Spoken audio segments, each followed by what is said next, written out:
Be a part of Going In Raw today at patreon.com/Steven Larson. Starting at $1 a month, you can enjoy Going In Raw ad-free, gain access to the daily 30-minute Going In Raw post show, exclusive merchandise, and so much more. Support Going In Raw today. Click the link in the description. Boys and girls, this is the Undisputed Era. Adam Cole, Kyle O'Reilly, Roderick Strong, and you're listening to Going In Raw, baby.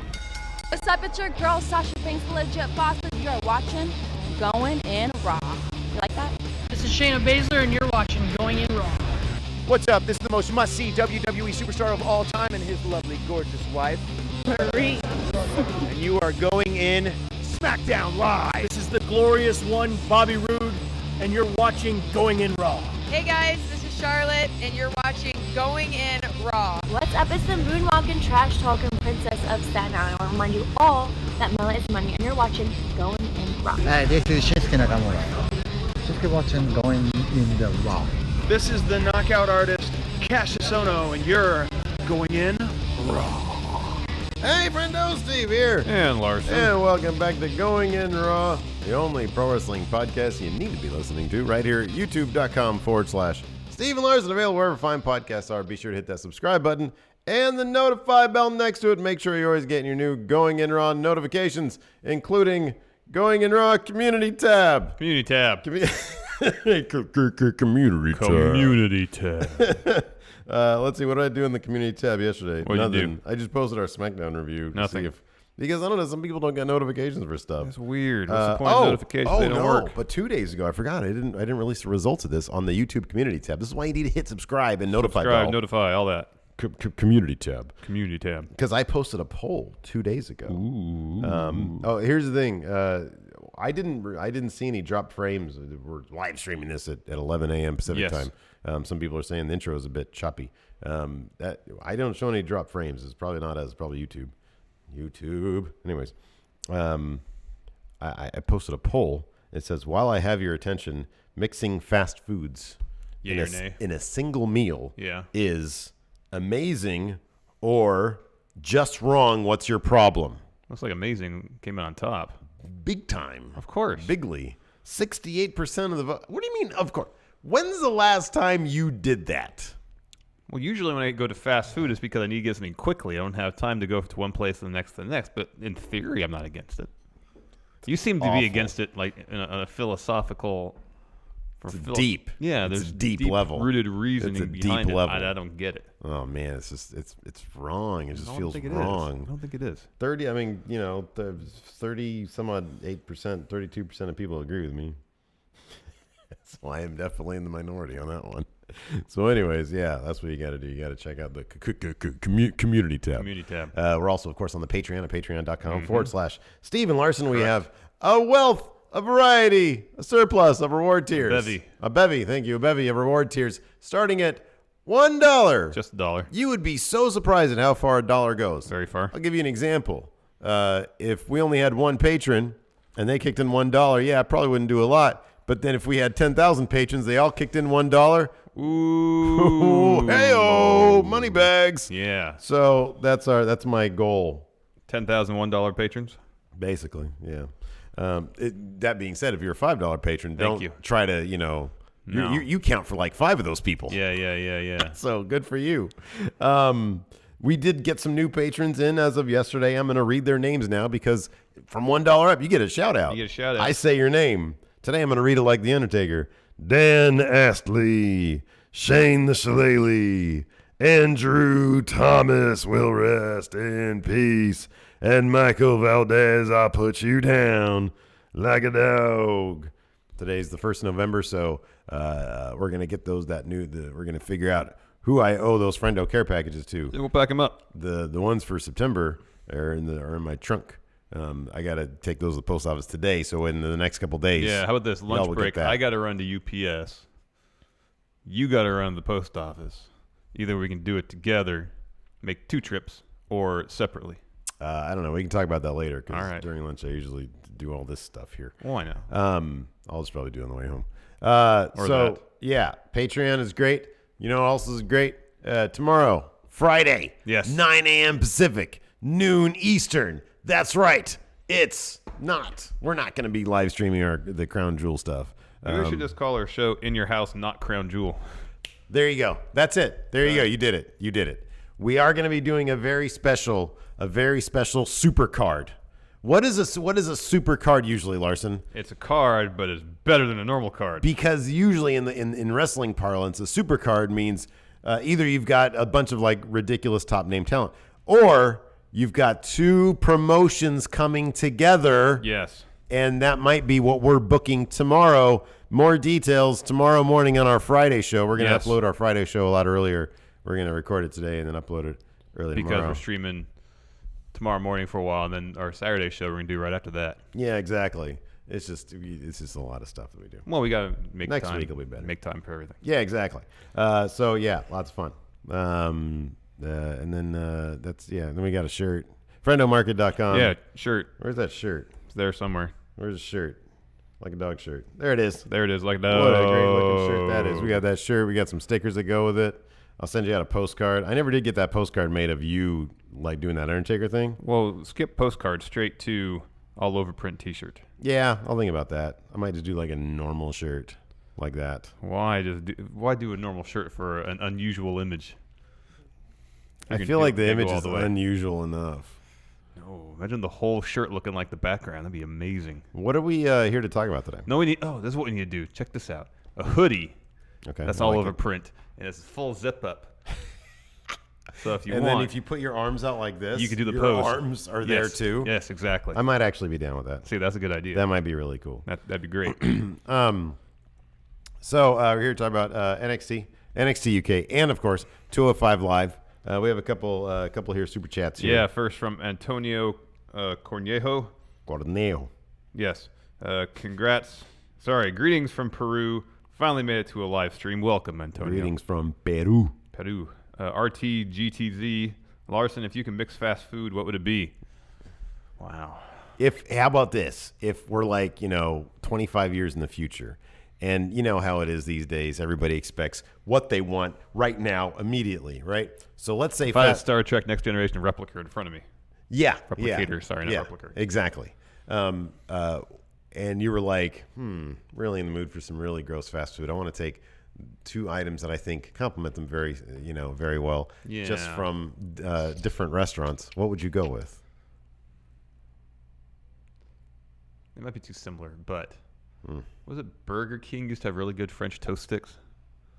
I don't think you can still have them. They used to have really good ones, though. Yeah, okay. I think they did. With a McGriddle. Oh, my God. That's pretty good. So you get pancake, sausage, egg, and French toast. Okay, no, that's a good one. Meal. I like that. I'm all about breakfast today. I actually stopped at Del Taco after I did run out to Folsom to do something this morning. Got a breakfast burrito at Del Taco.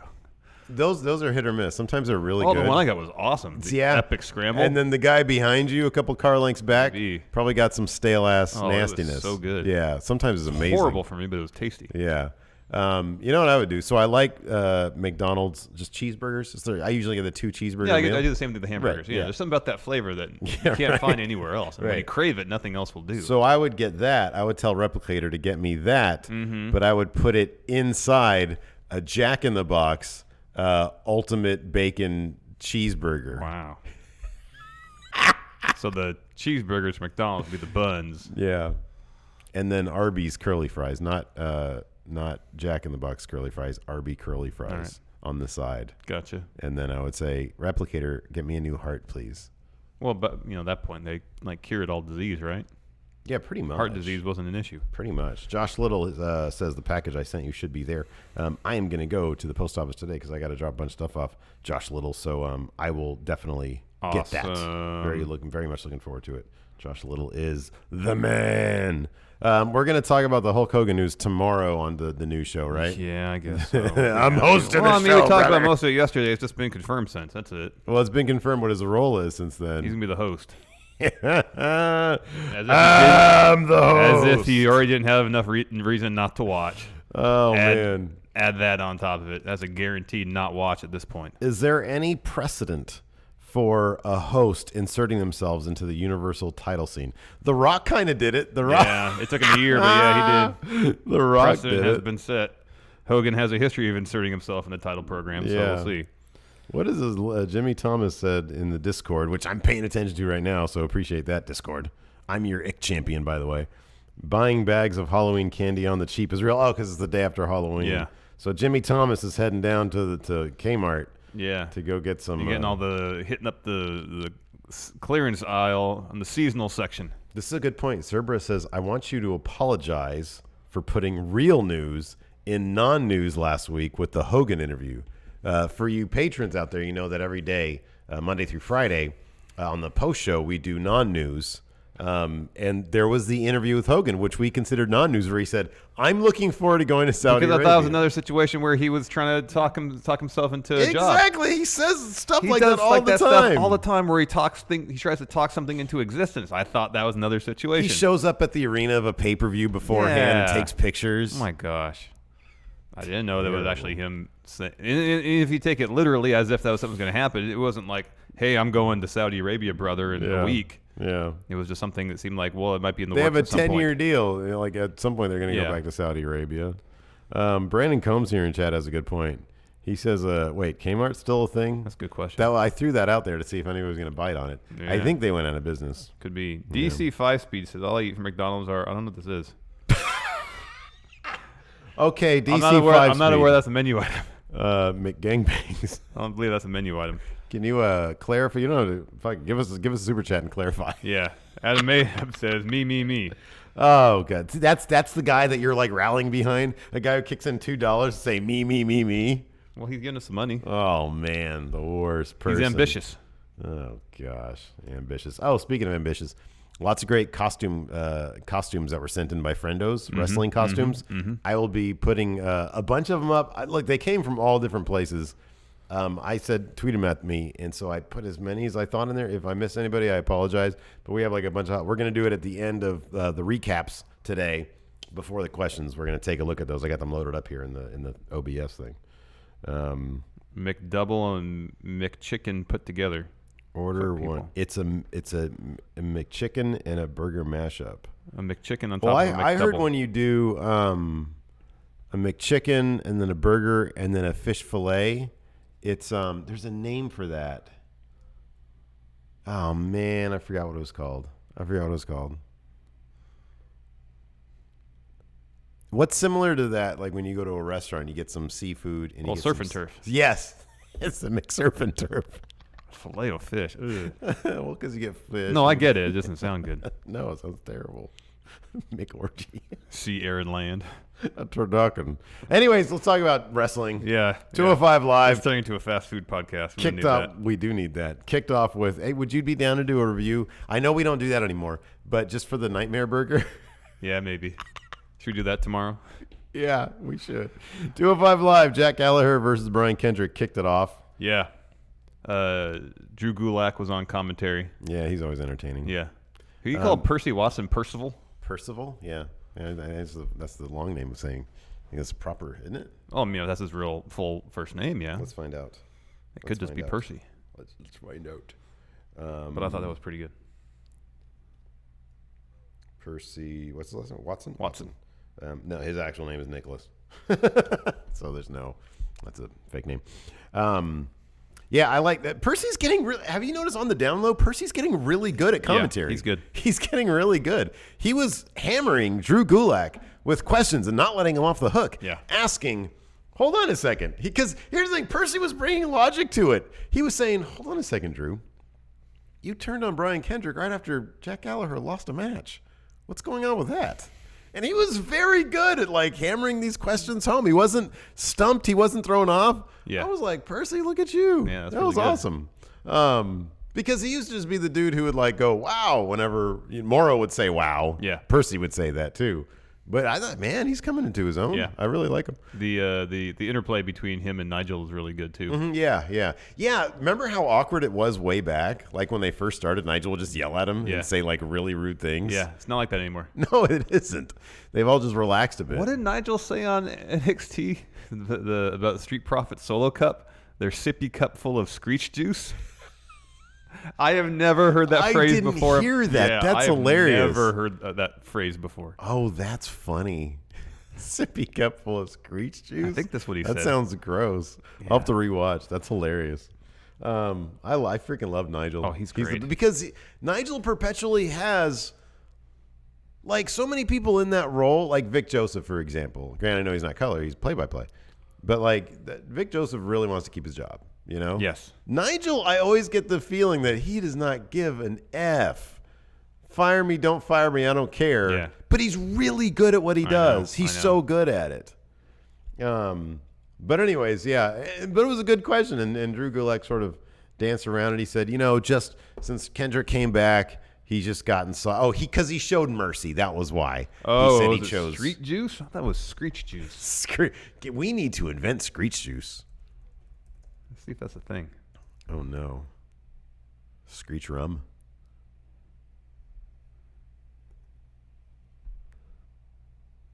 No, carry on. Oh, well, I mean, this is according to Urban Dictionary. Screech is a homemade alcoholic recipe native to Newfoundland, Canada. Oh, I don't think that's what he was talking about. No. I think you misheard. That's a bummer. All I think of when I think of Screech is, Saved by the Bell. Yeah. And then, sadly, well, Dustin Screech could Diamond. be inferior whiskey or crude whiskey. It'd be cool if he did call it Screech Juice. Yeah. Dustin Diamond went and did some like gross porn. Ugh. Yeah, pretty nasty. Anyways, we'll check the proper nomenclature after we're done here. That's great, Screech Juice. So, anyways, Brian Kendrick got the win because Drew Gulak, he was trying to cause a distraction, get involved. Akira Tozawa came out of nowhere. Game JTV says new shirt incoming. This time it's Larson misremembering something. There you go. Yeah. So I'm going to get me some Screech Juice. Michelle, hook me up with that. It's going to be like Undertaker, but with like not his face. Instead, it's like a skull and like solo cup with Screech Juice in it. Yeah. Or the Street Profits with skulls. As long as you swap somebody's face out with a skull, it looks cool, and you're free of copyright Yeah, restrictions. because it doesn't look like anybody. And as long as you use a phrase that they've never used, but you popularize, you're good. Yeah. You're good to go. Totally good. So anyways, Akira Tozawa, he helps ensure Brian Kendrick's, let me get Kendrick's here. Kendrick picks up the win with sliced bread, número dos. Yes. Yeah. So good job, Brian Kendrick. Then now we're going to get more of a feud between the tag team. Absolutely. Of Akira Tozawa and Brian Kendrick. They have history together. They were doing lessons to each other. Oh, yeah. That was them. That was a long time ago. That was a long-ass feud, too. That was a long time ago. That was a decent feud, too. Well, now the student becomes the teacher. The teacher. Or they're just two teachers now. Well, they both be teachers, I guess. Let's talk about Drake Maverick and Cedric Alexander backstage. This was weird because usually if you're a champion, you lose. There's a thing in your contract apparently that we've been led to believe that you just get a rematch whenever you want it. Drake Maverick is overreaching. He's not a very good GM. He's distracted by his duties on Raw. Obviously, he used to be good. Now he's not. Now good. he's not. He's distracted. Even though he doesn't do anything on Raw. Regardless, so Cedric comes in. And Drake says, I guess you're wondering about your rematch, given that you're not in this number one contender match tonight. Cedric goes, yeah. Mm-hmm. And Drake says, well, you're obviously in no condition to have a rematch right now. You've lost 3 matches in a row. Mm-hmm. And then Drake says, when I think you're ready for your rematch, you will have it. Why didn't Cedric immediately lawyer up? No, he should have lumbar checked him. Yeah, that too. And then got a lawyer. Yeah. And said, hey, contracts are contracts. You know what? I've got a rematch clause. Idiot. Yeah. He says, when you're ready. When you're ready. Anyways, I'm ready now. I'm ready now. Here, I'll go lumbar check someone out in the ring, or not. Or no. After that, we had Grand Metalik versus Vacant.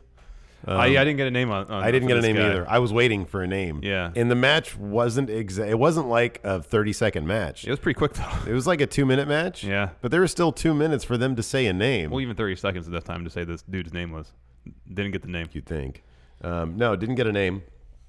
Grand Metalik went over. He did a bunch of cool stuff that he does on ropes. King of the ropes, he is. King of the ropes. Culminating with a top rope elbow after walking on the ropes for a little bit. And then as soon as he gets the win, TJP runs in, blindsides him, steals his mask. In like one movement, he hits him, knocks him to the mat, grabs mask and runs. Yeah. Did you see Rhea Ripley? Yeah. Sorry, somebody, who is this in Discord? I wear San Martino pajamas in Discord posted this picture of Rhea Ripley. And for Halloween, apparently she went as Tegan Knox. Yeah. She just has a freaking knee brace, a knee brace, and a leg brace thing. Yeah. Anyways. Yeah, so Grand Metalik. That's what I was gonna look up. I was gonna look how big is Grand Metalik? You know, why do they have like Sin Cara? I like if we're talking luchadors and they want a luchador on Raw. Yeah. Why do they have Sin Cara when they have a dude like Grand Metalik who's like infinitely less botchy and way cooler? I don't know. His entrance attire is fantastic. He is 5'9.5", 174 pounds. Oh wow, he's small. Boy, that is small. Anyways. I love Grand Metalik. I think he's great. He's great, man. Imagine him in like a 25-minute match. Oh, it'd be great. After that, again, further proof as to why Mike and Maria Kanellis absolutely need to be on TV. Yeah. I don't care where, anywhere. I'm totally fine with it being a 205 Live. They get a bigger spotlight on 205 Live. They make everything better. Was it who was doing the interview? Was it Kayla doing the interview? Yeah. And then Maria Kanellis says, "You need to go away because I'm going to ask better questions than you." And then so she started asking Mike Kanellis about him being on 205 Live and his match against Kalisto. Was it Kalisto last week? Lindsay Dorado. Lindsay Dorado last week. And then TJP, who at the end of the previous match stole Grand Metalik's mask. And was running through the crowd, escaping. He ran through the crowd to escape. He shows up during their interview, and he's like, hey, you guys want to hang out? Or something like that. And then she's like, TJ, we know what you're doing. You're afraid of Lucha House Party because you're stealing all our masks. You want Mike's protection. And he's like, yeah, pretty much. And then she goes, all right, well, let's go talk some business then. Exactly. It was good. TJP was great in this. Yeah. He was great in this because there was a little bit of comedy there, and it was perfect. Yeah. Ever since he's turned heel, his mic work has done like a full 180. Just, his character work in general. And I love this. I love this dude who steals masks. Yeah. Like, it's not a new concept, but man, he's so good in it. It's great. It is. It's fantastic. It really is. Then our main event, Mustafa Ali versus Tony Nese. These guys are fantastic. Fantastic match. Mustafa Ali is the absolute best. Yeah, he really is. Before the match, there's a little segment backstage where he was getting taped up. DDP rib tape. Yeah, man. For Mustafa Ali. Can't go wrong with that. We've seen such luminaries as, of course, the originator of it, DDP, and, of course, Adam Cole. And it's hard to forget Chuck Taylor's tweet about that, too. Anyways, fantastic match. Of course, yeah. Obviously the story with this, Tony Nese going after the DDP rib tape, really laying kind of in. starts it off with they're on the outside. Nese hits a fallaway slam on the foot of the ramp on Ali, right in the corrugated steel part of it. That was rough. Yeah. And just a lot of great back and forth. Mustafa Ali's fantastic. Tony Nese has been doing some awesome work. Mustafa Ali is best at being man in peril. Yeah. When he's in peril, it's just you feel for him so much. Yeah, he's so good. Finish saw Tony Nese really going after Mustafa Ali's ribs. He ripped the rib tape off and was doing these short little kicks to the ribs. Yeah. That looked vicious. They looked great. It was awesome. And the crowd was really freaking out about it. Yeah. Man, putting him on before SmackDown was a really great idea. Yeah, it was. The ref tries to pull him off, and Mustafa Ali takes the opportunity to hit a jackknife cover on Nese for the win. Mm-hmm. He wins. Ooh. But obviously worse for wear. After they do the replays, Tony Nese is kind of hovering above Mustafa Ali, ready to pounce him, ready to beat him up some more. Yeah. Cue Cedric's music. He runs down the ring. Nese runs out. Especially given Cedric's bit with Drake Maverick and how he was, like his how he's kind of carrying himself. Mm-hmm. I was like, oh man, is he gonna turn? Yeah. And I think everybody else thought that too, because he gets in the ring and he helps Mustafa Ali up. The first thing he does is put his arm over his shoulder, and the crowd gasps. Well, he didn't. Yeah, he didn't just. He made the motion of putting, because that's what he does when he gets somebody up for a lumbar check, and he made it in such a jerky fashion that it totally teased it. And you're right, the crowd. I mean, that's how good 205 Live, I think, has been. The people who pay attention know what sort of the trigger movements are when something's going to happen. Yeah. And you're right. That was an audible gasp from like 1,000 people in that crowd. People are totally expecting They're like, it. oh, God. And on top of that, given the history between these two guys, how they've both been like super pure baby faces, people were really, I mean, you told, because I watched the very end of this match this morning, and you would come in and start telling me about it, so I popped it on. Even when Cedric just gets in there and Nice backs off, it's totally a setup for a turn. Oh yeah, like before 100%. he even does just the way thing. he carries himself, because he's not looking at Mustafa Ali, right? Yeah, hardly at all. He's staring at Tony Nese, but it isn't like a get the heck out of here stare. I'm protecting my friend. Yeah, I don't know. He has this kind of blank expression. It's not like he's going in there, it seems like, to help his friend per se. And then he makes the motion about the lumbar check him. Yeah, the whole crowd just. Yeah, it was good. I don't know. I think it's great. I think that the crowd's really responding to 205 Live these days. Yeah, I didn't look at the ratings. I need to do that. I haven't either. Great match, great finish, entertaining bit at the end. So Cedric and Mustafa Ali are in the ring. Buddy Murphy comes out. He starts to walk down the ramp like he's going to the ring, and he says, "Nah, I'm good. We'll wait on that." Yeah. So Ali versus Buddy Murphy, two wrestlers again who have a lot of history. Even this is in a fairly brief amount of time. If there's one thing that kind of bums me out, it's that Ali is Buddy Murphy's first opponent. Because I can't. No, Mark Andrews is. Mark Andrews versus Buddy Murphy happens next week. Oh, that happens next week. They're doing that English thing, yeah. But I'll put it. I'm sorry. Ali's going to be Buddy Murphy's first like real feud apparently, because this is a #1 contender match. So he's got and. Just by nature of 205 Live, I think it's smart for them to do kind of what I don't think Buddy Murphy's going to have a year-long run with the title, but I also don't think he's going to have a 2-month run with the title, culminating in Mustafa Ali picking it back up, because Mustafa Ali and Cedric Alexander, you check off a lot of the same boxes. So I don't think we're going to have that type of run again, which means, yes, we're going to get a really, really good match, and hopefully it'll spin Mustafa Ali off into another feud with somebody really good, maybe even Cedric Alexander. I don't know. I think that'd be great. Yeah. But it also means that Mustafa Ali, I'll put it this way. I hope Mustafa Ali gets his title at Mania.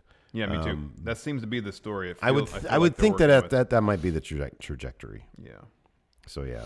I mean, if it's a matter of Cedric actually pulling the trigger on that and turning heel to get the title back, and then Mustafa Ali picks it up off him in a rematch. Cause at Mania next year, yeah. Was that what they did at Mania this past year? Yeah, it was a Heart and Soul. Yeah, okay.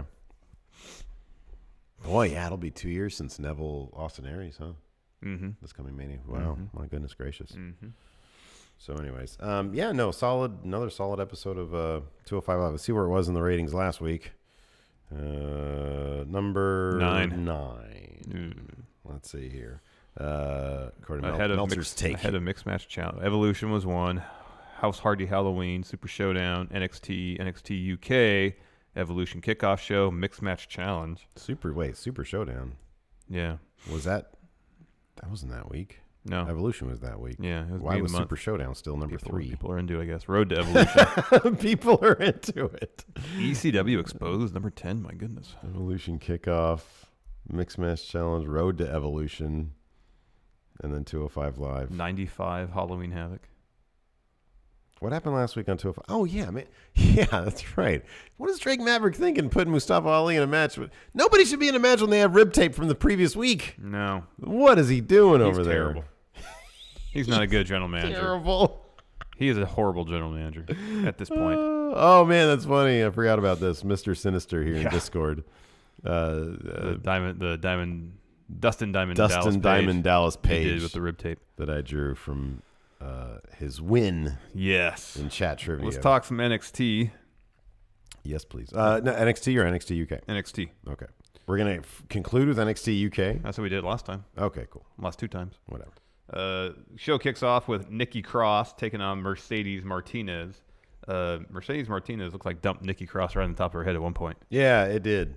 I hope they sign her, though. She's great. Oh, she is great. I think she's those fantastic. belly-to-back suplexes she did. Ow. Yeah.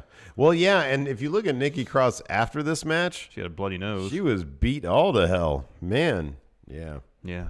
But she won. Yeah, no, she totally won. I love that, too. And then Candice LeRae, by the way, she couldn't...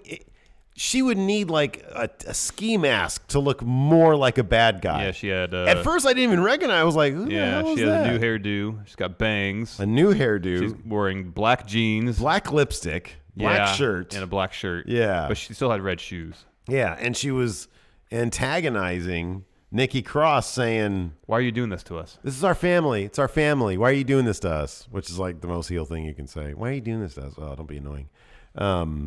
Getting back to the match really quick, though. Yeah, it was a really fun match, really physical. Oh, yeah. At the end, when Nikki Cross went over, they were both in the ring, and Nikki had like a really menacing look on her face, and then she had a smile. She turned it to a smile and said, "That was fun. That was fun." And Mercedes Martinez was equally kind of into it and also really creeped out. And then the Candice thing happened. Yeah. So Candice starts like, talking crap to Nikki. Nikki's just laughing at her. Nikki walks up the ramp laughing at her. Candice stays in the ring. Aleister Black comes out. Sort of walks Nikki down. Nikki backs off. Yeah. She leaves. Aleister Black gets in the ring and gets in Candice's face, which at that point I really wish Candice would have done like a Hurricane Run or something like that. I know. I want to see them fight. I know. That's what I want to see. And he's like, "Where's John?" Now, here's the thing. They weren't mic'd. Yes. I was trying to read lips. Yeah. And I'm sure he said, "Where's Johnny?" Because later on when he said to talk to William Regal, he said, "Where's Johnny?" I find it funnier if he said, "Where's John?" I know, because that's what I was like, did he just say, "Where's John?" I'm not a good lip reader. Here's the thing. No, would make that even better is if backstage Candice refers to him as John, not Johnny. I know. So it's like a sense of familiarity there. I know, exactly. It takes it home. No, John. John's not here. Yes. John's gone. John's gone? John's gone. He's going to be John's gone. John's gone. John's gone. So yeah, everybody's like, "Ooh," and then he says something like, "John's gonna be gone when I see him next," or something like that. Well, yeah. Candice kept saying Johnny's not here. Yeah, he's not here. He's not here. He's not here. He's not here. I don't know where he is. Not here. I know where he is. You like my new hairdo? I put on black lipstick. Is it obvious? I'm a bad guy now. Like that's the most. Like she literally just went NWO. Yeah. Yeah. Remember, like in between Bash of the Beach '96 and then them getting the logo, there was that period where all Hogan was wear black. Yeah. It's probably like maybe a week. Yeah. It felt like an eternity though. Like, why don't you have that logo ready to go when the turn happens? Right. They probably didn't have a name for the faction at that point. Well, because later on he said, "It's the new world order of wrestling." A professional wrestling brother. Yeah. Oh, man. Next. How'd they stumble into that amazing logo, though? That was pretty good. I don't know. It was great. That was really good. Next, we had a really good match, really fun match between Street Profits and the Mighty. Yep. Was this their blow-off? Because they got their Yeah. sippy cups back. Yeah, they got the Screech juice. or street juice, whatever They got their the Screech case may juice. be. No, it's Screech juice. And their necklaces. This is a lot of fun. Street Profits are great. The Mighty. This is how the Mighty should have been booked from the beginning. Oh yeah, I know. I mean, you can be opportunistic without being cowardly. Yeah. And the last time they beat Street Profits, it was opportunity. Yeah. They weren't cowardly by any stretch. Well, of the they were imagination. cartoonishly cowardly. That's I the thing. know. You can even be like a little bit cowardly. Like Edge at his heel best, he was a bit on the cowardly side. Oh, he was, but he wasn't afraid of a fight. Right. And that's what it seemed like with the Exactly. Mighty. They were afraid to fight. Exactly. And that you can't take anybody seriously if they're in a profession which requires fighting and they are afraid to do that. And they don't want to do that. It's hard to take them seriously. It's like being a roofer who's afraid of heights. Yeah, pretty much. No. Yeah. Not the profession for you if you're afraid of heights. Or a window cleaner. Or yeah. Oh yeah. That's terrifying. Or a guy who has to go up pole and fix power things or cable things. Yes. Or work for the sewer and you're claustrophobic. Oh yeah. Ooh, that'd be bad. That would be bad. Yeah. Anyways. Or be afraid of flying and try to be a pilot. Yeah. Of plane. Yeah. William Regal interview. He was hovering near his office. Oh, we did say Street Profits picked the win. Montez Ford pinned Shane Thorne after an awesome frog splash. And then Montez got his little necklace back and he did the thing in the that's audience great. when He did goes- like a hula hoop with his necklace on his neck. Yeah, It was great. Great. William Regal interview where he says, "I've made the decision. Tommaso Ciampa versus Velveteen Dream at War Games," which of course was going to piss off Lars Sullivan, which we saw later. He didn't really explain how he came to that decision, though. No. To exclude Lars Sullivan. Maybe he saw Lars Sullivan get faded to black again, at the end of the last Got week's dropped segment. quickly. Dropped. It was like, oh, I don't believe he has the jaw for this match. So it's a Velveteen Dream. We'll do that. Yes. And then Aleister Black comes up and says, I want John.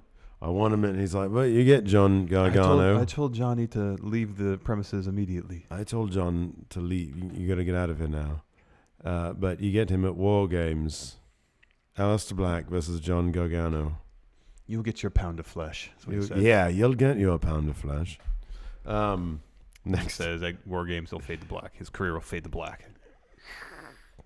Snake Man Aleister Black. And then we had Lars Sullivan.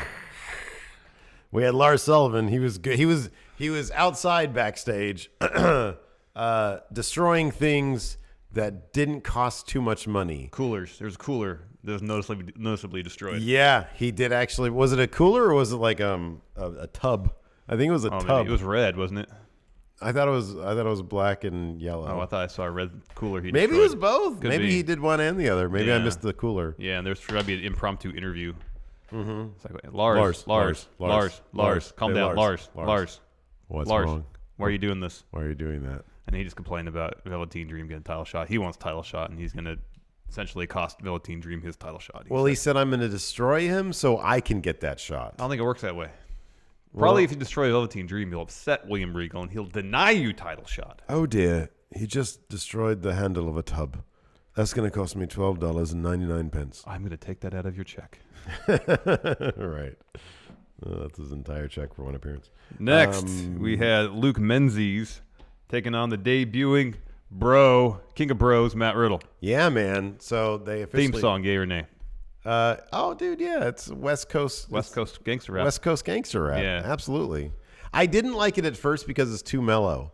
But then when I saw him and what he's doing with the crowd, which is essentially pre-partying with them, I was into it because I'm like, oh, that's when you play some, Chronic. Yeah. That's when you play some Chronic 2001. Some doggy style. Some doggy style. Yeah. Some doggy style, exactly. That's when you play some Regulators. Yeah.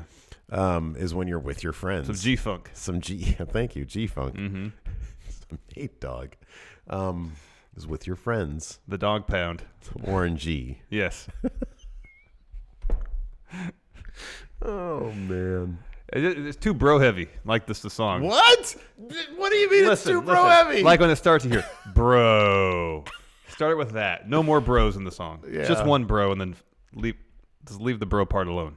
Oh, wait. Wasn't there just the one? No, it happened as there's huge intervals between it, but there's whatever the song loops, I'm guessing. Yeah, they just have it looped. Bro. Oh, by the way, I've done it for the post show today, for the bonus episode for $5 patrons. I have our new theme for Ambrose, right? I have exported Dean Ambrose's theme backwards, which should be his new heel theme. And it sounds great. Yeah, it sounds awesome. Very menacing. Yeah, it is. It's good. Anyways, West Coast rap is not. It's not menacing, but it fits Matt Riddle. I mean, the lyrics can be menacing, but it's just really chill music. Yeah, it kind of is. Yeah. His Titantron needs a little work though. I'm telling you, man, they don't know how to do that. Well, like Kairi Sane's looks really good and super professional. Yeah, okay. Like some of Shayna Baszler's looks really good. Okay, all right. There's a few that look really good. Yeah. And then there's some, like Roderick Strong, his first 5 Trons just look like templates. And I think I heard somewhere else this Full Sail is a learning institution. It's a college. And I've heard that the students will work the production of the show. I don't know if they're doing any of the assets. Apparently they're doing. And if that's the case, I understand. It's a learning process. I understand that. Yeah. But it's supposed to be a professional Let me product ask you too. this. What? And here's the thing too. On main roster, it's not like the Trons are out of this world across the board either. No, they're not. These days are so lazy. Like the DX one, it was just DX's sign. Oh, I know. Like Braun should be able to. His should be awesome. Yeah, I know. And it's just his name poorly animated. Like Bob Lashley's Tron is really good. Neville's was really good. Yeah. Baron Corbin's first one was really good when it was like a city, but then it was all faded to black. Yeah, that was or whatever. great. That was Yeah. cool. Yeah. Like darkness descending on a city. Yeah, Let me ask you something though, because that begs a really, really good question. Undisputed Era's Tron, professional or not? Was that a student or not? Well, I remember when we first saw it, we thought this has to be a placeholder. Right. But Adam Cole's is really good. His individual one is really good. It has like the battle zone type stuff. Yeah, so does regular Undisputed Era's. I think it does. No, it's still it has the Undisputed and it has like some sort of mechanism that closes and then it says Era. It's the same one they've had forever. Yeah, but none of it's good. Even the Adam Cole one is like... I like the background's cool. Okay, here's the thing. It's cool, but it does not fit at all. Oh, no. But it cool. fits at this point because it's so random. It fits at this point because... based on the strength of Adam Cole's personality. Exactly. And same with the Undisputed Era's one. While we're on the topic of graphics, they changed the graphics for TakeOver, and I don't like it. They're not as good. Oh, the little graphic things where they don't like glitch out the people? No. Yeah, they look cheesy now. Because it's had the competitor stand in front of a green screen, and they have the background, and then you have part of the text behind the part in front of them. They didn't do any of the footage of the competitors. They didn't dick with the footage at all and make it cool and glitchy and black and white or scan lines or anything. No. I noticed that too. They're just like, hey, what's up? The font's not that interesting. It's a step back. The TakeOver stuff was awesome. It was the best. I know graphics. it was the best graphics WWE really had. was. And now it's gone, and it bums me out. I don't like sounding negative, but oh man. Hopefully, this Matt Riddle Titantron is a placeholder because, like when he first walks in the arena, you want to get the crowd excited for him, and the song doesn't do that. Not really, but it's got a good groove to it. You get into it eventually. But you got to have that Tron. The Tron's got to hit. Yeah. It's got to hit. And you got I recognize the font. What is it? Like, it's not Times New Roman. It's it's something bad. It's something fairly generic. Super generic. Yeah. It's like the thin Arial font or something. And it's got to be something distinctive and it's got to hit. Cuz his like especially his suplex apparel stuff is so well designed. Okay, you know what? Yeah, I know it is. You know what Undisputed I just realized what Undisputed Era's theirs and Adam Cole's are like students dicking around, really happy with their stuff, but it's still not even close to what they should be doing like in 5 years. Mm-hmm. But it's good enough. Like Shayna's looks like a finished product. Shayna's it does. Is really good. She's ready. Yeah, hers so is was ready Kairi Sane's. Kairi Sane's is really hers good. is ready for Maine. I thought Ember Moon's hers was simple in NXT. Hers was good, yeah. But it was really good. Yeah. Anyways, Matt Riddle went over. It's always fun to see Matt Riddle in the ring. He's so good. Oh yeah, he's the best. He's the best. And that bit when he walks, he gets stuff. He walks down the ring. He's got his flip flops on. Yeah. Oh, that flip flop kick. Yeah, he kicks his flip flops off, and one of them lands perfectly right in front of the camera. That was great. Oh man, that was great. Yeah, he beat up Luke Menzies pretty good with the bro mission. Mm-hmm. We didn't see a bro to sleep or a bro stone though. Yeah. Let's see if he's allowed to do that stuff. I wonder if Riddle did his own graphics because his shirts were always terrible. Yeah, like not a suplex. His pro wrestling. His pro wrestling T-shirts were always really bad. Yeah, yeah. But it's like it was just like what it was. It was the thing that black and white, like the color scheme. Yeah. Just wasn't that interesting. Yeah, yeah. No, it looks like somebody took their phone and they just filmed their screen. Yeah, and they did spaced out the lines.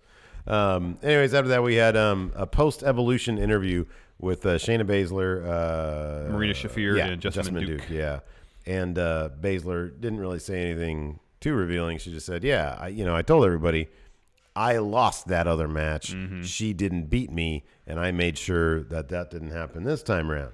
And so, but then you hear this really sad, like puppy dog screaming. Oh, it's like a wail. Oh God, it was terrible. She's like, Shayna! Yeah, and it's like the camera goes over, and it's like Kairi Sane all beat to hell.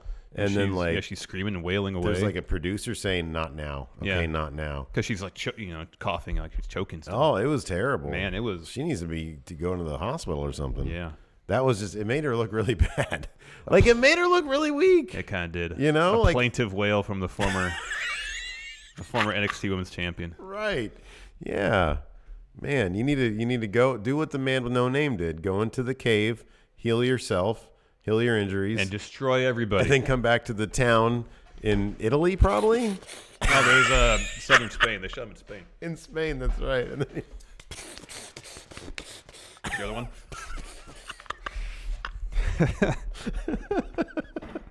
Oh, boy, those are all great movies that were essentially one movie. Yeah, they're all pretty much the same, but they're all great. Yeah. Which one of those three movies is your favorite? They're all the same. Fistful of Dollars? Yeah, the first one. I mean, I know the third one, technically, they just did a bunch more. And I think it had a better cast. Yeah. Wasn't like Lee Van Cleef in it or something? Yeah, Eli Wallach. Yeah. Yeah. So that was probably the best one. Good, Bad, and the Ugly. Yeah. Yeah, that was good. They're all entertaining. Stylistically, they were fantastic. Oh my God, I know. So much sweat in those movies. Oh, I know. Well, I'm sure it's hot in southern Spain. Yeah. They're all wearing like rugs. Oh, I know. Next, Oni Lorcan and Danny Burch versus Raul Mendoza and Humberto Carrillo. Where's your Raul Mendoza y Humberto Carrillo. Thank you. Both it's Mendoza. a heavy NXT Danny Burch week. Yeah, I know. He's on NXT UK. Had a great match there. This was tons of fun, and Carrillo and Mendoza really impressed. Mm-hmm. That Carrillo kid, he looks like he's Carrillo. a super athlete. Yeah, man. No, man. Great. And Raul Mendoza's getting some play too. To be as smooth and as crisp as he is, moving that fast is so impressive. Yeah. But Danny Burch and Oni Lorcan just beat the hell out of people. Yeah, no, it's great. And they went over. Lorcan pinned Mendoza after that nasty looking Oh DDT. man, that was ugly. Their finisher looks ill-timed. Looks like they can't get on the same page timing-wise because one guy goes down before the other guy goes down. Yeah. I mean, that's how you have to do it so someone doesn't break their neck. I don't know. Yeah, it could be. I don't know. It looks like no he's laying on his head, though. Oh, it is. But you got to get that arm down, that forearm down to protect your head. Mm-hmm. That's what was weird about, was it the Danny Burch match on NXT UK? It looked like he just dropped Sam Gradwell right in his head. Yeah. A lot of people being dropped on their heads. Karen says Humberto and Mendoza are going to be something special. Humberto y Mendoza. They're super good in the ring. Muy especial. If they can develop some good characters, yeah. Next. Undisputed Era was dropping a promo on the playground set, and Adam Cole's about to talk. And he says, "What?" He turns around and he gets attacked by War Raiders. But they need a mic. They need to like boost the levels on, or like get Bobby Fish's own mic because he's a mumbler. Yeah, I know. He's like, "I know. Are you serious?" Like Kyle O'Reilly was like, "Oh, Bobby, it's so great to have you back. It's so great to see you here." I know, guys. Really, like it's the best. Yeah, I'm so happy to be here. And Adam Cole says, "Now that we're back in full strength." What? Somebody farted. Pulled away. I know. And then yeah, it was crazy because then we see the entire room they're in with the playground set. There's like the playground set and then an identical playground set, but with an NXT backdrop. And there's some monitors and some other stuff. There's like a guy with a camera. Set. Yeah. It wasn't just like a warehouse somewhere. So there's a brawl. They're all brawling. They brawl out to the back lot at Full Sail Live. It was like, I don't know if this was intentional, but how many parallels between this and when the NWO attacked back in like 97 or whatever. Yeah. And Kevin Nash lawn darted Rey Mysterio into a shed or something because Adam Cole got lawn darted by Hansen. Yeah. Yeah. And then it just, the whole thing felt as chaotic as that. Mm-hmm. It was great. It was awesome. pretty. It was fun. Yeah, it was a lot of fun. Ricochet appears out of nowhere, runs off a table, flies on everybody. But it was funny because as he was running, like I think it was Roderick Strong was walking pretty much parallel to him. So Ricochet lands on, I think, Hansen, Cole, and O'Reilly, and he stands up, and Roderick Strong's pretty much parallel with him. And is just continuing walking forward, completely ignoring the fact. Like, he should be able to see that everybody just got knocked down. I totally didn't notice it was funny. that. I totally didn't And so notice Ricochet that. goes after him. That's hilarious. So they all brawl. They brawl back into the arena. They get back in the ring. Everybody's brawling. Undisputed Era eventually gets the upper hand because Bobby Fish brings a chair in. I like that Bobby Fish tried to like escape by like trying to open a door. When the handle was obviously unlocked, but he just wasn't open. Well, then also right next to that door was a gate that was halfway up. Crawl under that. There's too much going on, man. He sees door. He needs to get through it. I know. I'm not here for half open gates. No. Is it half open? Is it half closed? What am I doing?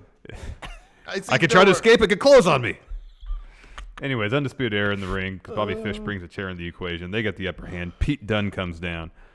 Everybody starts brawling. William Regal, Principal Regal comes out. Yeah. Headmaster Regal. This is not how this match is going to go down.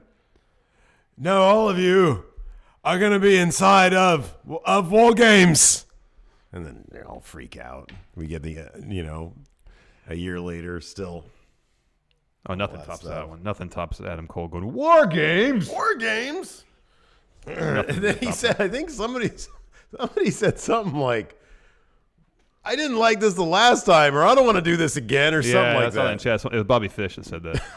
Okay. I don't want to be in War Games again. I don't want to do this again. Just got back from my injury. God, it's hard to believe it's been a year. I know. Man. Boy, time flies. Really does. Let's talk NXT UK. First match of the show. Hey, by the way, Undisputed Era totally goes over to War Games, right? It wouldn't make sense. It wouldn't make sense for the guys who aren't really affiliated beyond the tag team, to win at War Games. No, I see it's got to be Undisputed Era. Yeah, I don't know, because neither member of War Raiders are taking a pin, so they require Ricochet or Pete Dunne taking the pin. Ricochet just pinned Pete Dunne, so I don't see him taking the pin again. So it would have to be Ricochet taking the pin. Yeah, it could be. Yeah, he can take a pin because both him and Pete Dunne, they're both champions. Yeah, and Ricochet's been on a hot streak, so he can take a pin. NXT UK, Trent Seven versus Saxon Huxley. Battle Cat, is that what they call this guy? Yes, I think. And then like the crowd chants like something like Starcat Jesus or something like that. Yeah. That was funny. I love the British crowd. Oh, during the main event, it was fantastic. They will entertain themselves. They'll just look, even if it's a great match, if it's a crap match, we're going to have fun. Doesn't matter. Oh, it's so great. And they chant the most random things. Oh, especially during the main event. During the main event, yeah. This is a fun match. Huxley had a promo beforehand. I kind of remember him from the first tournament. Yeah, me too. Only because he's got the cat thing going on. Yeah. But Trent picked up the win with a burning hammer. So good on Trent. Mm-hmm. Fun match. Yeah, no, he's fantastic. Next, we had a brief Coffee Brothers video package. Oh, Karen makes a good point here in chat. She says Undisputed Era is not going to win if they're getting called up. But that's like Mania. It wouldn't be till after Mania. Yeah. I don't want them to leave already. I don't want them to leave at all. I know. Undisputed Era are NXT. So yeah, like you said, Trent won. We got a Coffee Brothers video package and then a Flash Morgan Webster interview. He's all in on this mod thing, isn't he? It's like too much. It's too all mod. encompassing. It's too mod. You need maybe he's a time traveler. I don't even think people in the 60s were as mod as he is. Yeah, I think he's sort of overstating how mod people were. Could be. Like people are multidimensional. Yeah. They're not just gimmicks. Yeah. He needs to lay off that a little bit. The parka, the heavy coat seems a bit much. That has to get hot. Not in England, dude. Are you kidding me? They're in England. But inside, you don't need to wear that inside, do you? Well, I understand outside. This was taped like 6 months ago. Yeah. I'm just going to see what the temperature is like in London right now. I don't think it matters what time of year. He's still going to wear that giant parka inside. Am I wrong? Why do I have Detroit on here? I don't know. Get out of here, Detroit. Next. Why is the weather app limiting the number of cities I can have available to me on a moment's notice? That's horrible. Mark Coffey against Flash Morgan Webster. Another fun match. Flash Morgan Webster does some fun stuff in the ring. God, right now it's 48 degrees. So it's fine if he wears it outside. Yeah, totally. High of 60, low of 50. Yeah, outside, totally. But that's like a heat wave for them, man. I like Flash Morgan Webster because number one, he doesn't look like a wrestler. He's like the least intimidating. He looks like a normal dude. Just he like an just average looks guy. like and not just like super average on across the board. Yeah. But he fancies himself as sort of a smart guy. Yeah. And I kind of like that they really do play that up. Like he's crafty. He's crafty. He's crafty in the ring. He's innovative. Yeah, and he's not afraid to just do stuff. Like he'll fly. He'll do the thing where he runs on the apron and he spins around. He like uses the ring post to sort of spin around and then launches himself off. Hurricane Rana stuff. Yeah, and none of it looks pretty or athletic or fast. But it's effective, Steve. But it's all very effective, and it's all actually very fun to watch. I can see why the crowd is really into him as a wrestler, because nothing about him comes off as a wrestler. But he is very fun to watch. It's just, the mod stuff is it's a lot. It is. It is a lot. Yeah. He picks up a win over Mark Coffey, winning with a crucifix pin. Afterwards, Coffey brothers are attacking Flash, and then Mark Andrews, Steve's favorite, and Travis Banks come to the ring to make the save. Mm-hmm. Yeah. I wish Travis Banks was a heel. They're all those guys are really small compared to the Coffeys. I really wish the Coffeys would have just been like, what? Fine, bring it on. Come on, like I can. It's like who would you rather fight? A man like a 10-foot baby or like 50 little men? Yeah. The Coffeys could have just kicked all those little guys away and been totally cool. Yeah. But they were like, oh no, we're gonna go have a pint. Yeah. And then whoever spills the pint on them next week gets to fight them. It always comes back to because that, I'm pretty sure, what did he call himself? The Mod Father? Yeah. Pretty sure Morgan Webster spilled the pint on one of those coffees. For both of them. Led to this match. Could be. Next, we had a couple of video packages. First for Danny Burch and for Sam Gradwell. So bummed out there was no Eddie Dennis this week. Oh, I know. I Sam wanted Gradwell more of his has story. more hair than he had during the UK tournament. So I saw him and I said, "Who's that guy?" He's like one of them dudes who literally looks like a different person. Well, when I think he put on a little more weight too. He's a little thicker. But like he's got really fair hair. Like his hair is like blondish or reddish blonde. Yeah, reddish blonde, strawberry blonde. So like usually that you can't. It's not really a big difference. He literally looks like a different person. Yeah, he does. It's weird. Yeah, so we got. Yeah, I remember him, and I've heard his name around a bunch in the UK scene. Mm-hmm. I've just heard that name a lot. And they put on a really fun, hard-hitting match. Yeah. Danny Burch is tons of fun to watch. Oh man, there was a. I love when they just went into boxing. They went into bare knuckle boxing. Yeah. Because they both launched into this stuff and just started like start wailing away. At each yeah. other. Oh, that was so Great. much fun. It's great. That was really cool. Let's start doing this. Yeah, the old timey stuff. And then a kangaroo comes in and starts boxing too. Danny Burch picked the win, draping DDT off the top rope. Looks stiff. Yeah. Oh man. Then Danny Burch dropped this awesome promo afterwards, calling out Pete Dunne. I'm happy to be back here at home. Like, well, this is only like the third episode. You haven't been here. He was in the first tournament though. But he means, I guess, just the UK. Got kicked in the back head by Jordan Devlin. Got his head busted open. Remember that? Yeah, not as bad as Jordan Devlin. No, at the hands. Yeah. Trent Seven.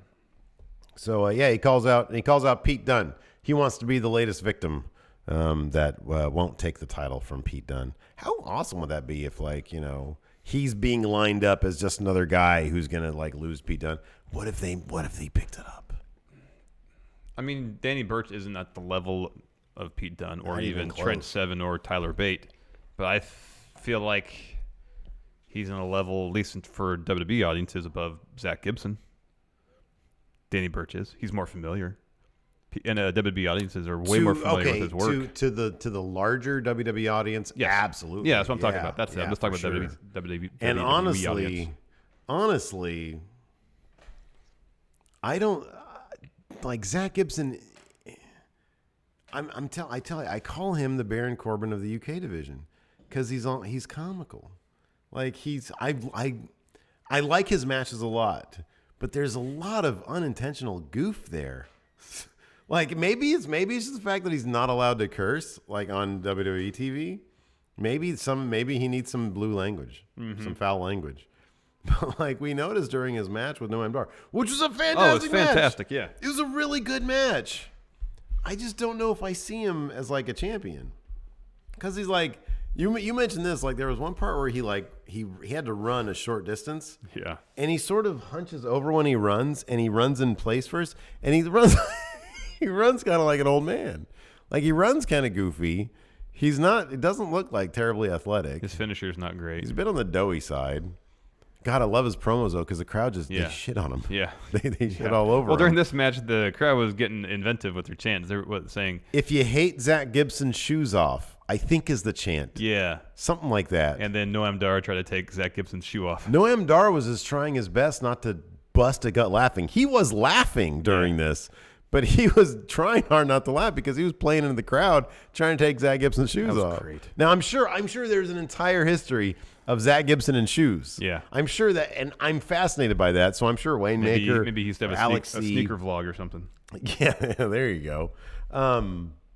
But yeah, I don't see Zach Gibson, like they've already jobbed him out twice. I know. Like one time I know was and he mentioned this last week. It was at the tournament, and so yeah, case could be made he wasn't fresh.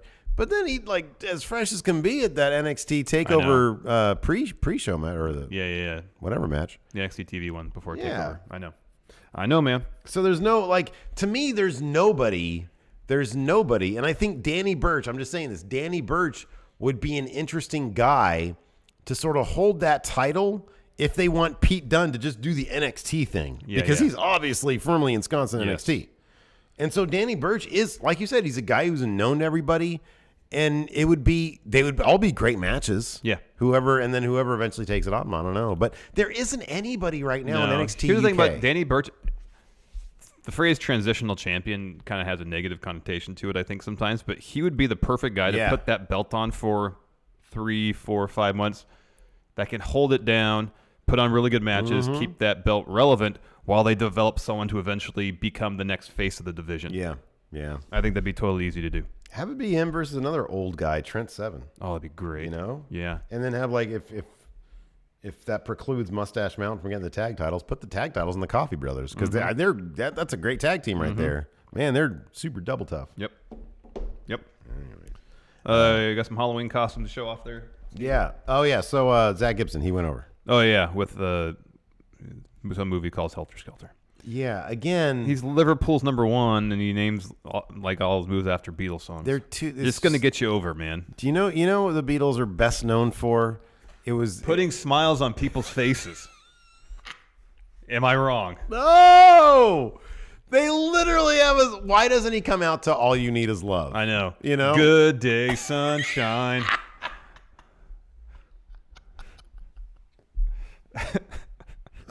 Oh, God. Oh, man, that's funny. Good day, sunshine. Oh, man. Anyways. Let's look at these costumes, Steve. Oh, yeah. Okay. So, man, a lot of you guys sent in costumes. So I don't have for a lot of these like names. I just like put up the pictures. But here's one. Wait, where is he? The Undertaker. Lackado. Not only is he the Undertaker, he's got the championship right there. That's the We Book Raw version of Undertaker, kind of. Yeah, exactly. Just missing the shirt. And then there's another Undertaker. I don't know. I think this is the same guy. I can't tell though. Wait, this might not. Yeah. Steve is undisputed at For the Kingdom 90. Is that the same? I don't think it's the same. Is that the same guy? I don't think it's the same guy. Okay, maybe a different guy. But they're both black and white pictures. That's a different guy, though. Yeah. Okay. I like this one's really clever. I love clever. It's a Bullet Club Sims character. Yeah. It's a Sim from the Sims game. Yeah, Sims. But it's a Bullet Club guy. Yeah. And that was Samuel O. Samuel O, yeah. Yeah. John Cena. That's Guillaume Halili. Cool. There we go. Here is this is a good one. I like this from the Wrestle Dude. The Wrestle Dude. When is Rosemary? That's cool. So that's cool. Here's Finn Balor from Shenanigans and Such. Cool. Putting up the Too Sweet.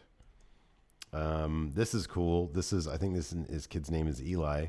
He's a little tiny Seth Rollins right there. Twitter. That's little good. tiny Seth Rollins. Great. And then this fella right here. Y2J. And then I don't have the opposite picture, but on the back he had like LED lights. Oh, that's cool. Yeah, it was cool. This I think he said was a picture from a while ago. Yeah, 4 years ago. It was a Rey Mysterio. Cool. And then I love this one because this dude went into his office dressed as Mankind. Christopher Hale. He said nobody knew what it was. That's funny. But he went in as Mankind. That's great. Dude, I mean, that's just dead on. Perfect. Dead on. And then we had, let's see here, a couple Macho Men. There's a Macho Man. Awesome. Right there. And then here's another Macho Man. Right there. Slim Jims. Mm-hmm. Here's a Ric Flair. That's great. Because he has like the crimson mask, the robe, and of course the big gold belt. And then we have a couple of... I thought I had more than one more than one Bray Wyatts. There's Bray Wyatt right there. Who is that? Let's see here. That is Drunk Bray Wyatt. Drunk Bray Wyatt. Okay, living the gimmick right there. So there you go. Awesome. If I catch any more, because I know I have a couple more Bray Wyatts, and there's some on the Friendoverse that I think I want to put up. So maybe I'll do that on tomorrow, like Saturday show. Okay. We'll do it that. Thank you, everybody who posted or sent absolutely, man. pictures. That's great. Of your awesome costumes. So let's answer some questions. Take some questions. Take some questions. LeVar Ball's Neck asks, thoughts on Dane DeVito? It's weird. You just click over to Discord and there's Dane DeVito right there. Yeah, that is weird. Dane DeVito's great. Oh, Dan, he's the best. Rum ham. Yeah, LeVar Ball's Neck has a Danny DeVito, but in a Big Show outfit. Oh, in a singlet. Yeah. Oh, Muscle Cat. Muscle Cat? Is that what they called him? I thought he was like, Battle Cat from He-Man. That was his Battle Cat. Yeah, Battle Cat. Adam Mayhem says, H title match, go. Do you see Adam Mayhem has a H title match this weekend? Oh, yeah, that's right. Yeah. This Saturday. Against Dave Dutra, I believe. Against Dave Dutra, the H titles. So we might have some dude named Dave Dutra as the new H champion. How do you feel about that? I'm pretty confident in Adam Mayhem. I'll say that. All right, man. I don't know. I have to look up this Dave Dutra fella, see what he's done, see what he can do for us. Are we going to go? We got to go. When is it? Saturday? Yeah. Maybe. It's a possibility. You're putting me on the spot. I hadn't even thought about it. Well, I mean, it's a H title match in town. We got to go. Yeah, we should probably go. All right. Meet Steve. Meet the stars of Going In Raw. I don't know what I'm doing Saturday. I don't know what I'm doing Saturday either. All right. Well, yeah. I mean, tentatively, at the very least, you can meet Adam Mayhem. Yes, which you should do. At most, you can meet Adam Mayhem's great. He's really great. Meet the star. Yeah, he's a Going In Raw player. He's really great. Yeah, exactly. Well, he's the H champ. He's more than just a player. He's a star. The Y2J guy. If there was a 4 versus 4 team 205 Live versus Team NXT War Games match, who would you want to see on each team? Love from a UK friendo. Give me Mustafa Ali, Cedric Alexander, Buddy Murphy, and Mike Kanellis. All right, I'm going to go with give me Hideo Itami. I think he'd be killer in a War Games match. True. And he comes out with bloody mouth already. Yeah. So give me him. All right, that's good. Ditch Kanellis, put Hideo Itami, and I think that's a perfect team. Okay, well, that's your team. I was going to put Mike Kanellis on my team also. Okay. I'm not going to go with Mustafa Ali, man. He's so beat up all the time. He sells too much. And I'm not going to go with Cedric because he's on a losing streak. So give me Tony Nese as my third guy. All right. We got to have Buddy Murphy on there. That guy's double tough. Yeah, don't tell me who to put in my team. You got to have Buddy Murphy. And then the smartest guy in 205 Live, Drew Gulak. Oh, you don't have the champion in there? Your team sucks. Team NXT. You give me Aleister Black, Johnny Gargano, Tommaso Ciampa. Yeah, so DIY. Yeah, heel DIY, Aleister Black. I want DIY and Redragon. Oh, okay, that's what I want. Oh, just Undisputed Era. They'll work together. Undisputed Era. A cohesive unit there. Exactly, yeah. Austin Luff. My family is from Newfoundland, so I popped super hard when you said Screech. Let's see here. Shane the Shillelagh says, hey, Stephen Larson, I'm a first-time question asker and happy to be a patron again. What would a Cassius Ohno faction look like in NXT? There was a Fallout video where Riddle and Keith Lee were walking down the like backstage area, and Cassius Ohno is just hanging out there, and he starts like giving him. He's like, "Oh look, it's William Regal's new toys. I can't wait to, I don't know, do violence on you or something like that." And Matt Riddle said, "Bro," and then they just walked away. And then Keith Lee did this. He said, "Bro," and I was like, "Hold on there, pal." That's a nod to Moose. It's a Moose thing. Adam Mayhem tweeted out. He said, "Moose in NXT confirmed." I was like, "No, Adam. God, why aren't you preparing for your match right now? Some guy named Dave could be the new H champion if you're not careful." Some guy named Dave. The Unprettier. It's my birthday today. Throw up an Undisputed Era. Here. Birthday. Oh, you did it literally. Good job. James Fletcher. I think I heard this question before, but I'll do it now. Undertaker, give me wrestling advice on how to do a top rope Spanish fly. All right, you want to do what? It's called the Spanish Fly. You're on the top rope and you do a flip off the top rope. Okay, number one. Why are you coming to the Undertaker? I do one thing off the top rope, and it's old school. Well, you have experience with top rope moves, obviously. You've been doing old school for it's the only move I do, and it freaks me out every time. You think I want to do flippy shit from up there? But how do you get over the anxiety of being on the top rope standing on it? I never do. Easy, okay. I hate it. I say, Vince, add a zero to that paycheck if you want me to go old school. Get your Spanish Fly out of here. Thanks, Taker. Is this Takeover War Games match between Black and Gargano going to be one match? If not, we'll eventually include Candice and Nikki in the feud. Too sweet. That's like the intergender, the mixed tag match. That sounds like a Florida house show loop match. Because that's what Gargano and Luray were doing with Almas and Vega. Yeah, you're right. So that's definitely going to happen on the house show circuit. Yeah, I think you're right about that. But yeah, it's going to be one match. I think I do that triple threat match for the title at some point, right?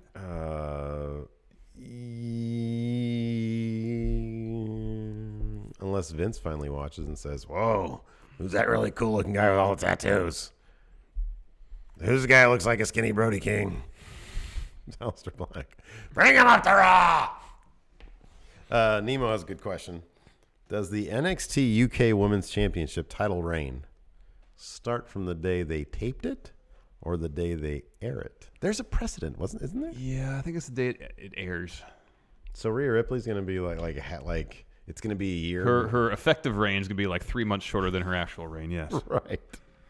But then she defended it before Evolution. Her actual reign is going to be like probably a month.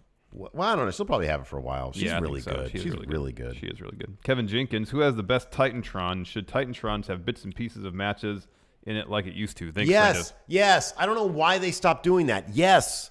I'm so tired of just a logo doing this. Yeah. Man, do something. Just get an editor. I mean, you got a graphics person just putting all this stuff together. Yeah. Splice in some video footage. Can't be that hard. You can do it all in After Effects. Dorian Moore, hey guys, there was 2 NXT UKs yesterday. What? We only watched 1.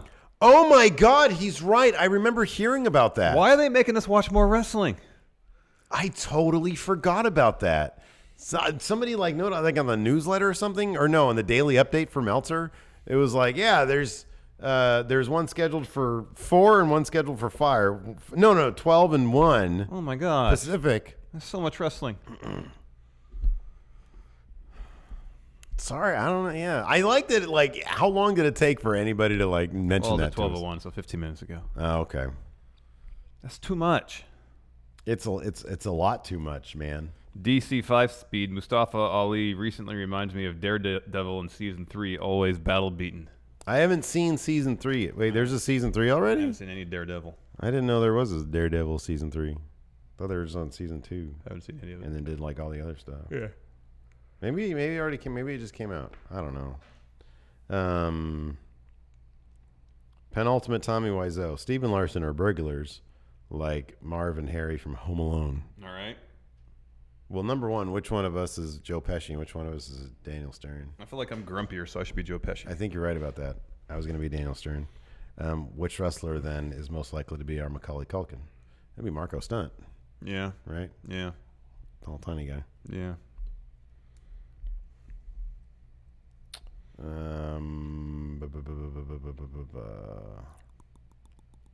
We sort of answer this. Kyle Michigan. I really thought Cedric was going to go heel on Ali for a second, and I got excited. Do you think Cedric would benefit now from a heel turn? Yeah. I do. Yeah. I do. Now's the time to do it. Yeah, it really is. I think me and Cedric could be really good. And if you really want to push Mustafa Ali to the moon, that's the best. That's the great way to start. You need Cedric out of the way for one thing, because he's sort of top face right now. All right. And his motivation for turning heel is completely understandable. If Drake's like, no, I'm gonna give you a title shot. Get it ready. You keep losing. It's like, Drake, it's in my contract, man. You don't get to dictate when it happens. I dictate when it happens. I have the DocuSign document Invoke. here. I'm going to do it right now. I have the PDF that proves I put my electronic signature. DocuSign. Yeah. Anyways, that's it for now. Thanks, everybody. Until next time, talk to you guys later. Patrons, stick around. We got a good post show. Dean Ambrose's theme song. New theme. Bye. Yeah, bye. Exclusive.